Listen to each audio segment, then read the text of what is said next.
Oh, Yes, yep. okay.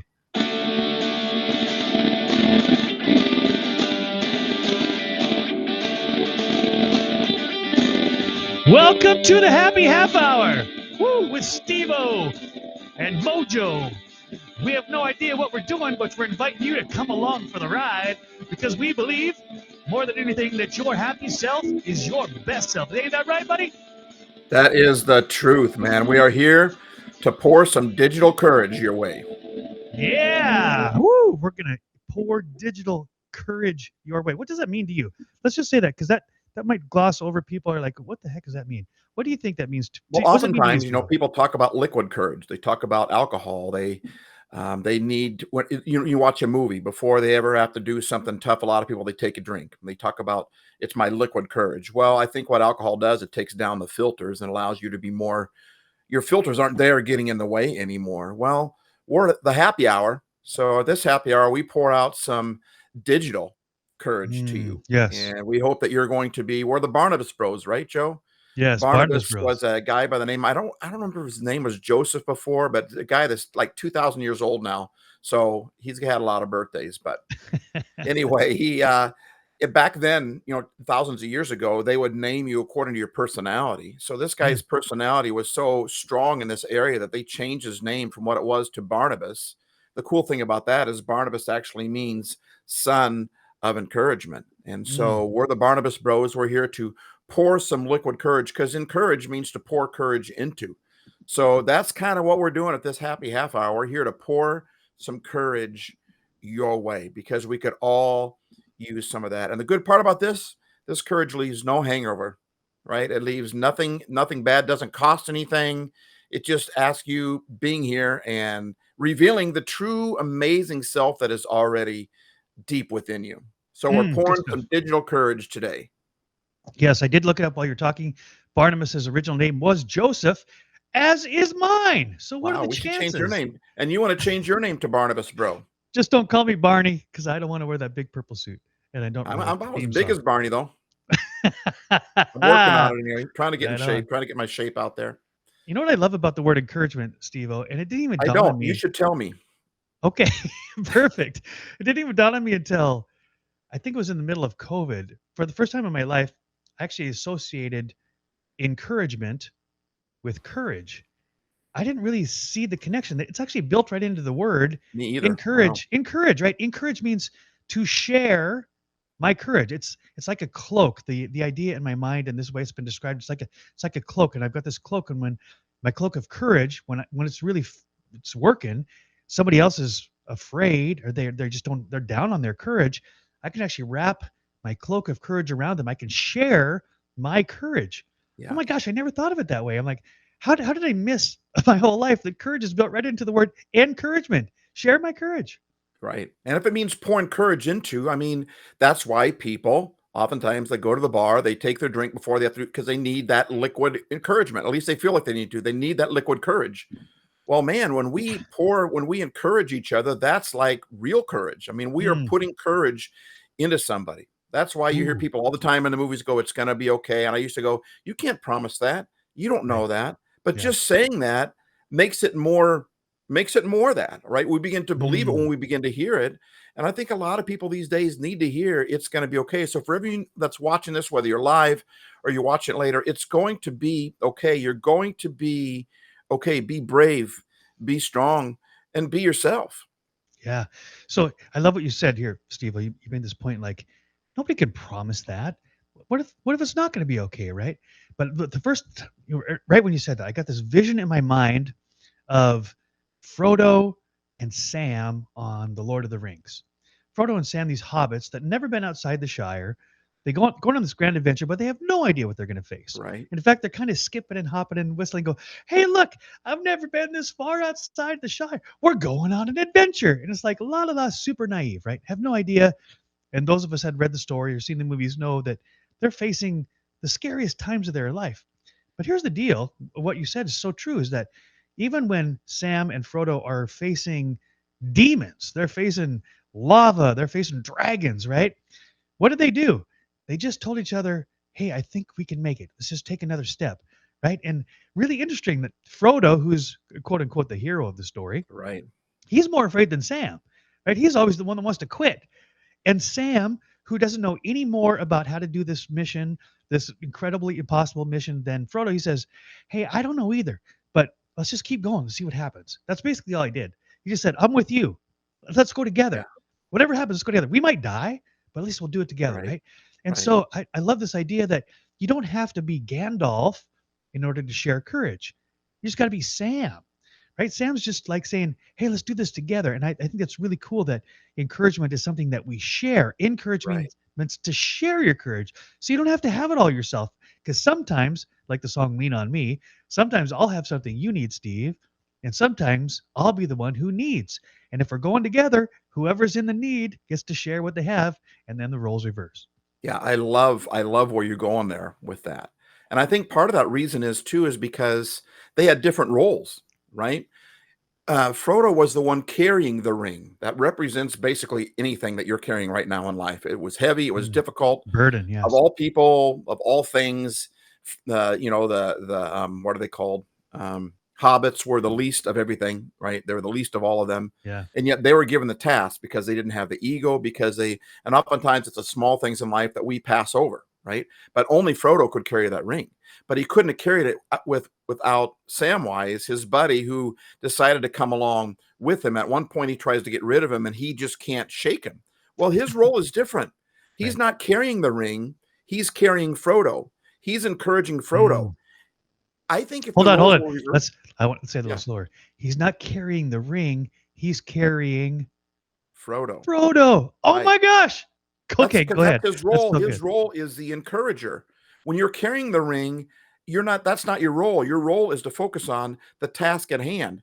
But Right. what makes us great is when we have those Samwise Gamgees, we have those people around us that their role is to encourage us as we do. Why do you think? I mean, when COVID was around, the pandemic was around, you're trying to watch the NFL games. It was so weird to have no crowd in the stands. There was no Right. noise. There was no, even the Bible talks about all these people that have gone before us and done these incredible things. Mm, They gave their life in some incredible, torturous ways, and they did it with all this nobility and all this honor. And it says that they're witnesses, they are watching us move on, right? We yeah. have to have those fans in the stands.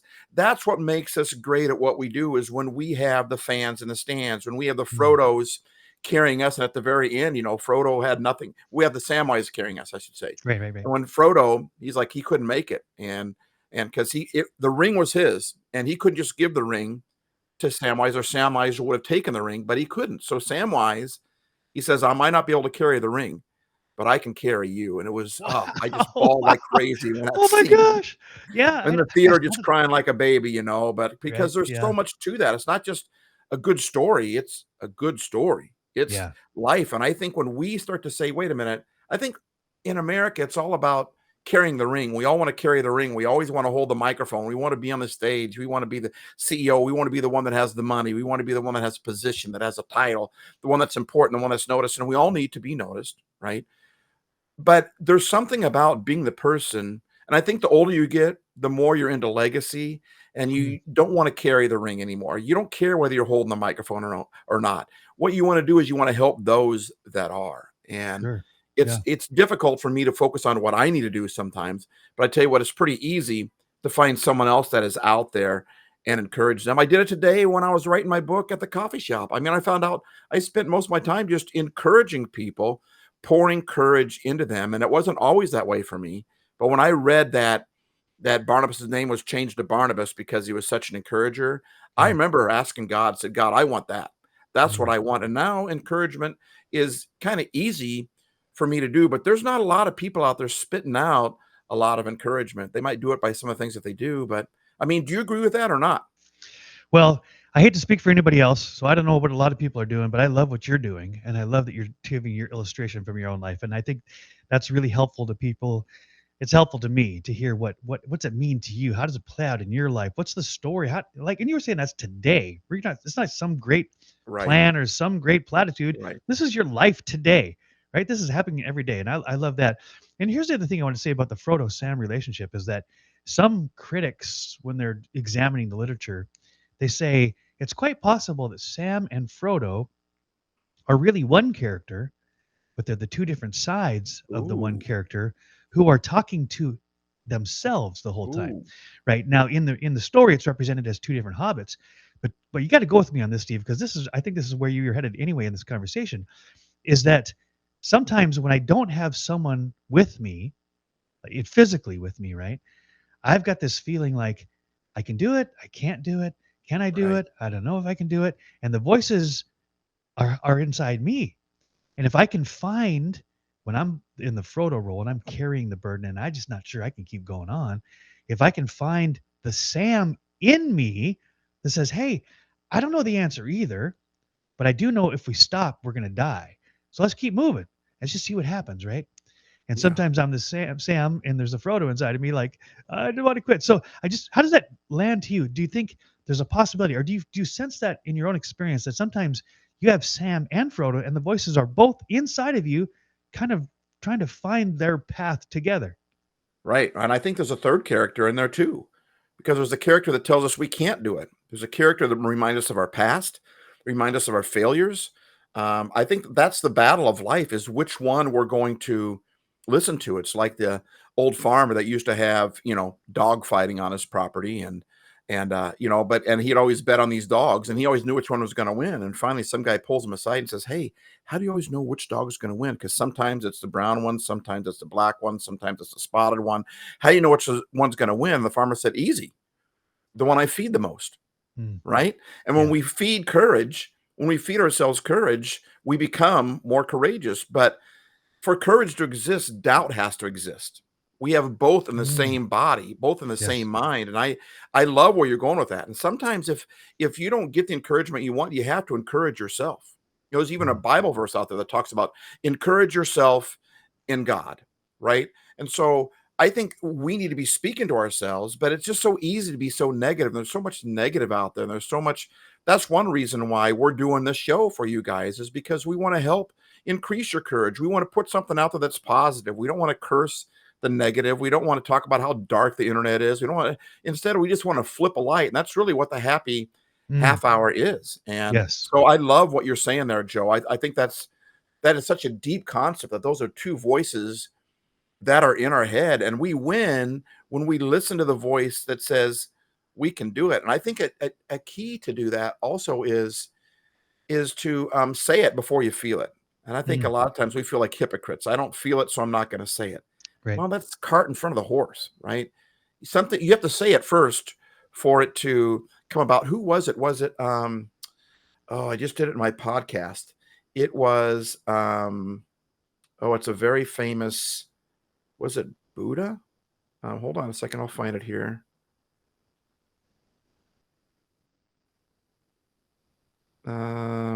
Shoot, come on. Hey, while you're looking for that, I'm going to throw this in here. Yes, please So do.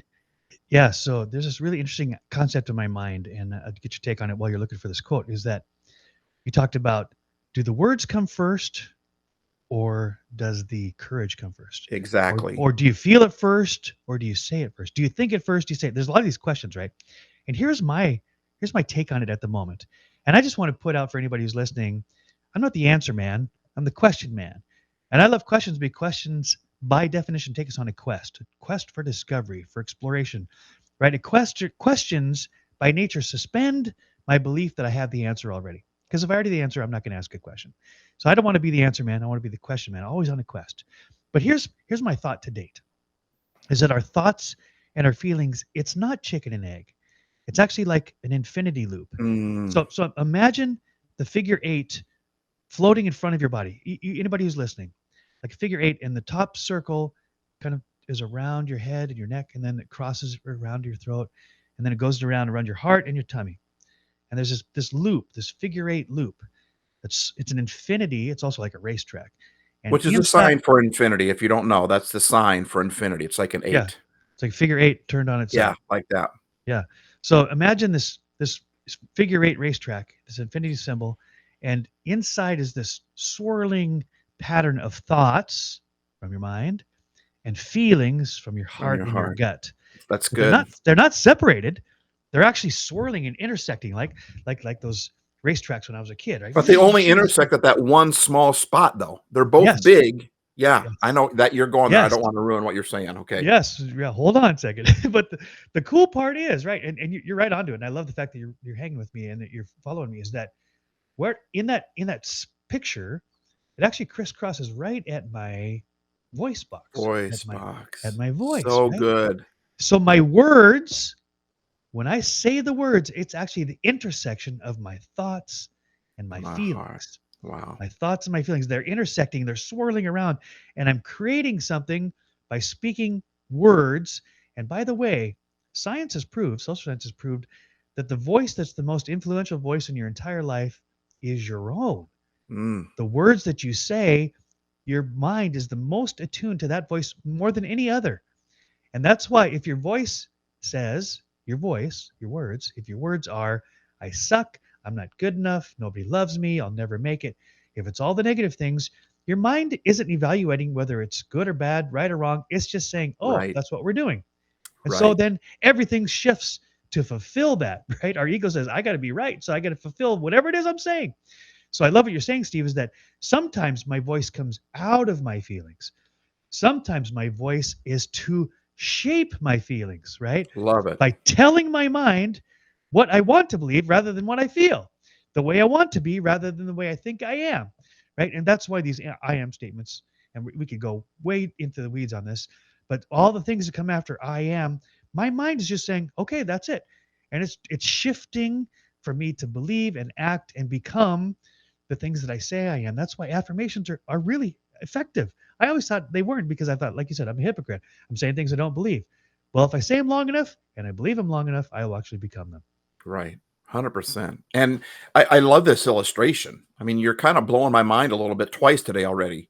You're But I like welcome. the whole infinity when they come together, at that spot right here at the voice. Whether the thoughts come first, the feelings come first, or the voice comes first, it doesn't matter. The Right. central part is right here. I Yes. like that whole you got all these thoughts going on, you have all these feelings going on, but they meet right here. Yes. And when I speak, you know, when I speak, I really determine what's going to be in these two areas by what I speak out loud. And it doesn't always happen right away, Right. but Exactly. it will happen. And I think it's important that we speak now. I have an issue though with sometimes when people say, "How are you?" and they say, "I'm fine," when they're not fine. I have Right. an issue with that. I don't think that that's being honest. I think and maybe you could talk about that a second, but that when we really are struggling, I think we should be honest with that and not hold it all inside and say, "No, I'm good. I'm fine," when we're not fine. I think it's Sure. important to call things out, not to be hypocritical in that. But Yeah. what would you say to that? Yeah. So that's a beautiful question. And I think that's a question on a lot of people's minds, especially when you talk about affirmations, is that I think that's the intersection. It almost has that same figure eight again between who I am and who I am becoming. Mm, And I think that little spot where they intersect, this is what I hear Jordan Peterson talking about quite a bit. He uses the illustration of Moses when Moses goes to the burning bush for the first time. This is a phenomenon. It's a miracle. It should never happen. A bush in the wilderness that's on fire. Who knows how that happened? But when Moses comes close, he discovers it's on fire, but it's not being consumed. yeah, And Jordan Peterson, in a very articulate way, or as he is, he says that's the essence of life is what is and what is becoming. It's a transformation that's happening in every moment. And that's why we have to be careful with our words too, Steve, is because if our words are only who I am, it's leaving off everything that's possible after that, right. right? So how are you? I'm fine. Well, one that may or may not be true, but that's only a moment. What's the rest of that equation? It's what I am becoming. So that's why I think affirmations for people who find that hypocritical, they say, I am strong, I am powerful, I am happy, when I don't feel that way, change the word just slightly. I am becoming strong. I am becoming powerful. I am becoming happy. I am becoming loving. I am becoming however you want to fill in the blanks, right? Yeah, And then I don't feel like I'm lying to myself. I'm telling myself, here's what I am and here's what I am becoming. And those two things actually meet in the same place, right? Like that burning bush. It's what it is and it's what's becoming. It's a transformation in every moment. I love it. How about if we word it to put the word "but" in there? Who is it that says, "I like big butts and I cannot lie"? Well, here's a big but, right? Like Right? when I'm struggling, "Son, how are you doing?" "I'm struggling. I'm feeling Yes. like a loser today, but." Right. That's a big but right there because that's saying, Woo! "This is who I am, but I am but there's more Yes. to the story. I am becoming, this other thing." And I think that that "but" word is very big. I think it's simple. I think we need to be honest with where we are because when you're Of looking to course. go somewhere and you punch in your address and GPS, the first thing it asks is, "Where Where are are you you right located? now?" That's right. And Where if are you're you now? not going to be honest with where you're at right now, you can't get to where you're going. You That's know, right. I'm in Washington, but would rather be in Southern California. So what I'm going to do is I'm going to say I'm from. Well, you're going to get lost. It's not going to. You're not going to. You're going to be lost at that point. So I think it's important for us to say where we're at, but that doesn't mean that we have to stay where we're at. That Right. putting It's that only big one butt side. in there or saying I am becoming, is huge. Let me read you this quote. It actually is from Gandhi. Okay, Cool. Yes. who believed in holding firmly to the truth. That was kind of his one of his themes, right? And see how this theme fits, or if it even does fit in with what you're saying. Okay. Um, he said, Mahatma Gandhi said, "Your beliefs become your thoughts become your words become your actions become your habits become your values become your destiny." So you got beliefs, thoughts, words, actions, habits, values, destiny. So I'm going to say I would never say I'm smarter than Gandhi. So what he says, there's a lot of truth there. But I think the danger is interpreting what Gandhi said as saying it's step by step by step in a straight line. Life does not go in a straight line. Tony Robbins points out in his talks, he says, if you're ever out in nature and you're out in the wilderness somewhere and you see something that's in a perfect straight line, it's not natural. It's man-made, right? And this is, and I think Gandhi would agree with me, although I'm not here to, I can't ask him. But I think all of these things that you're talking about, that Gandhi made the point between your beliefs, your thoughts, your actions, your words, all of those things are in play all the time. But it's not A, then to B, then to step C, because life is messy and there's so many variables happening. I think it's more like like a clover. I don't how many words did he use? How many parts did he say in this equation? Beliefs, thoughts, words, actions, habits, values, destiny. 7. Okay, 7. Wow, which is a cool number, right? For those who are Right. into Very cool numerology, number. that's a number of completion, right? Mhm. According to many beliefs. But let's say instead of a figure 8, what if there was a clover that had 7 leaves on it? In the center is beliefs. I think that's the essence of all of what he's talking about. But it goes out and comes in on each of the leaves on all those other pieces, my thoughts, my actions, my beliefs, my habits, all the kinds of, I'm sorry, my habits. Those are all part of this intersection. But I think from my experience and from what I've been taught, it all does stem from the center, which is what I believe, which is the very simple version of that is Henry Ford, who says, if I believe I can, or if I believe I can't, I'm right. Well, why is that? Because we won't say or think or act or habit or any of those other 6 things if we don't believe it's possible. And the other part, to go way back to the Barnabas part of the story, is that I may not believe it's possible, but you, my friend, may believe it is. You may see something in me that I can't see, and you can actually combine your faith with mine to help me believe something differently. And here's a great illustration. You've already mentioned the Bible, so I'll just throw it in here. There was this great story, one of my favorite stories, when Jesus was on earth. He was like a rock star. Once he started healing people, everybody like wanted to be around him. So he comes into this town, and as soon as he does, the crowd, oh man, that's the miracle guy. What's the miracle guy going to do? It's like a circus almost. Woo, the miracle guy. And he starts walking to this guy's house that's going to host his talk, and everybody follows him from the town. They're all chasing after him because they want to see the miracle. Let's see what the miracle guy's going to do. And on their way, when everybody's crowding into this house, 4 guys notice that there's a lame man on the side of the road that can't get to where Jesus is, and they had the thought, you know what? If Jesus is going to do a miracle, this is the guy who needs it, right? He can't walk. He's been lame since birth. So they did what nobody else did in this story. They stopped what Everyone they were else doing. walked past him. Everyone's yeah, they went past him like, oh, we want to see the miracle thing, not realizing the miracle guy, the one who needs the miracle, got left behind. So these 4 guys, they make a mat and they pick this guy up and they carry him to the house where Jesus was talking. Well, now at that point, everybody's already there. They're crowded in the house, they're around the house. There's no room. There's no way to get the guy who needs Jesus the most to the guy who's going to do the healing. So what do? They didn't give up, right? They didn't say, "Oh, I guess we're too late. Sorry, man." Right? They actually go up onto the roof of this house. Now this is back in early Israel, so the roofs were flat. It's all made out of clay and straw. In fact, the animals would even go up there. It's like a little manger up on top of the roof, and they carry the guy up there. How they did that, I don't know. Up a steep ladder, right? As my friend Rick Olson once said, "What the guy's name was Charlie." Charlie falls off the mat on the way up. They go, "Sorry, Charlie," and never sorry. I've gone. It's an old commercial. Boo. So anyway, they go up to the roof, and now I don't know who came up with this plan, but they start digging through the roof, this mud straw house, and you can imagine on the inside, the pieces are starting to Right. fall down, probably on Jesus and everybody else. It's dusty, it's dirty, until they tear a hole in the roof, and it had to be a big hole because their plan was, hey, let's lower the guy on the mat down to Jesus and see what happens. They didn't know what was going to happen, but they just thought, if anybody can heal this guy, this is the man. So they figure out ropes, and they use the ties in their garbs or whatever, and they lower this guy down to Jesus. But here's the part of the story that always gets me, Steve, is that in the story it's very clear. Jesus looks up at the guys on the roof, and he says these incredible words: "Because of your faith, Mm. you four guys, this guy's going to get healed." Yeah.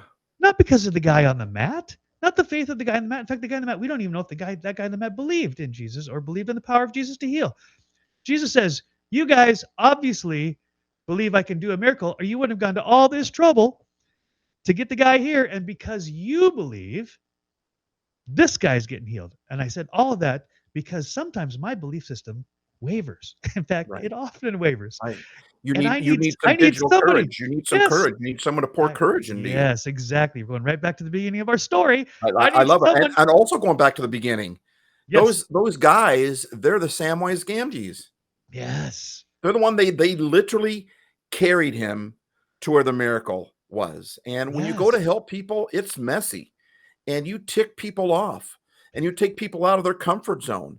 And we should be paying attention. Sometimes the people that are ticking people off are really helping people, and we love our comfort, man. We want to get our Yes, own we do. miracle. We want to get our own money. We want to get our own acceptance, whatever the case may be. But that really happens. All that stuff is already inside of us. When it really comes out of us is when we give it away to other people. Then it activates that, inside of us. So Wow. yeah, yeah. Yeah, good stuff, Be right? the Samwise, man. Be the Find somebody Samwise, and right? help them. So there's Yeah. two parts of the story, and we're getting to the end of our episode because half an hour goes fast when Steve and I start talking, as you can tell. Two parts of our story here, though. One is that sometimes we need another person or several people sometimes, right? Like the Fellowship of the Ring was a bunch of people, and they all had different gifts and talents, abilities, and strengths, and they happened to show up at the right time to do the right thing to help Frodo and Sam get a little further on their story. None of them could do what none of them could carry the burden, but they could help, right? Help is one of your favorite words. Give Yeah. us the acronym for help real quick again. That's my calling. It's why I exist. I'm here to bring healing. I'm here to encourage. I'm here to make people laugh. I'm here to make people ponder, to make them think, to ask the question, right? Right. Yes. Yes. And so there's the Fellowship of the Ring, and some people would say that's the Fellowship of Suffering. The Mm, fellowship of suffering, sharing somebody else's pain actually can lessen their pain. Doesn't take it away, but sharing the burden makes it a little bit lighter, right? But there's also what you said, Steve, too, is that what's inside of me. So there's this feeling like if I'm alone, that I'm isolated. Well, that's only a perception. You and I both know that inside of me and inside of everybody, there is a lot going on, right? That we have the treasure that we seek in every great story is us. We go out on these great ventures to find the things and the right, people and the stuff right. all That's out there already to, in here. It's yeah, to already only in discover, here. yeah, to discover the treasure I seek is Yeah, me. yeah, It's me, yeah. and it's the one who created me. So I love where this conversation went. By the way, people, this is unscripted, right? Steve-O and I have been friends for a long time, so we can riff off each other pretty well. And Steve-O's done 4,000 podcasts, and I've done 4,000 podcasts, so we got lots of material to dig on. But I just want to say how. Okay, so let's leave people with something, Steve, but not just a great idea. And I know you've thought about this a lot. Give people one simple, sustainable step that they can take to help themselves move forward, move towards their better selves. One simple step. Um, Going along, I mean, there's so many answers there that you could Of do. I'm course, trying to no, come up with a simple but one people, here that just, yeah, like people you said, can't to put remember on a the lot of stick. answers. They can remember one. Right, right. I think to pour courage, find someone that can pour courage into you. To find that person, you have to pour courage into somebody else. If you can't find someone to pour courage into you, then pour courage into somebody else. Mm, That releases the courage that's already in you. So I guess to simplify it all the way down, it'd be find somebody that needs help and help them. mm. Yeah, Make so someone really happy, and you'll be happy too. interesting that you brought the Gandhi into this quote, into this conversation earlier, because I believe it was Gandhi who said, "Be the change You want that to you want see? to see in this world," right? I And thought that that was works. Michael Jackson that said that. He says, if you want to make the world a better place, take a look in the mirror and change your face. No, that's not what he said. But change always starts from within and works its way Yeah, out. That's why belief in all those great things, belief is at the center. Because if I believe I can or I believe I can't, I'm right. However, you, Steve, can help me believe. You can't believe for me, but you can help me believe and help me to see what I can't see on my own. And by the way, your belief may heal me and vice versa. yeah. So, people, thank you so much for tuning in to the Happy Half Hour.